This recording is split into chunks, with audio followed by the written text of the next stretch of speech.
was eyinza okuba eremedde okola ki okuyingira omusajja Burkina Faso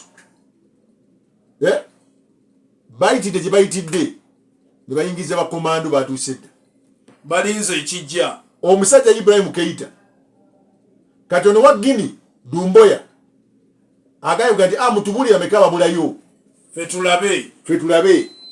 naye zino ensi zonna bamaze okiraga nti kye basinga okwetaaga okimanyi beetaaga Africa one eyawamu beetaaga okuba nga tetugenda kuddamu kufulumya bintu byaffe nga tebikoleddwa bega amafuta balina gadrilingira wano baga processing wano nabo batunde kiwedde nga gali pure nedoza kijja tukolera nga Africa ekyokubiri tewali ya bugaga bya Africa bigenda fuluma ti abazungu babitwale ewaabwe. Prime Minister wa Italy yagambye nti ekituufu kiri nti Africa baginyigiriza nnyo nga Europe enyigiriza nnyo Africa kati kiseera Africa ezuukuke. Prime Minister omukazi wa Italy bwatu bakoze eki bwagambye kakati ekiri mu Niger amagye gonna ga Niger gali ku standby ekijja kijje okitegedde kyegamba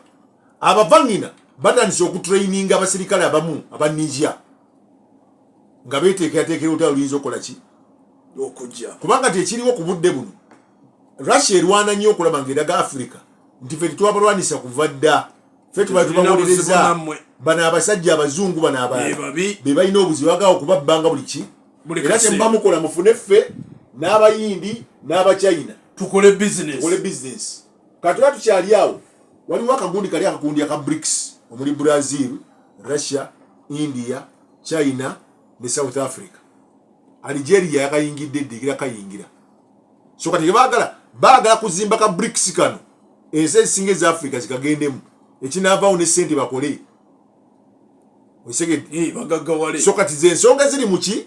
mu ggwanga manya mu nsi eno etambula so Agomuddwaniro awe ngakomeza kati mawo gendako mu byolaba byendaba.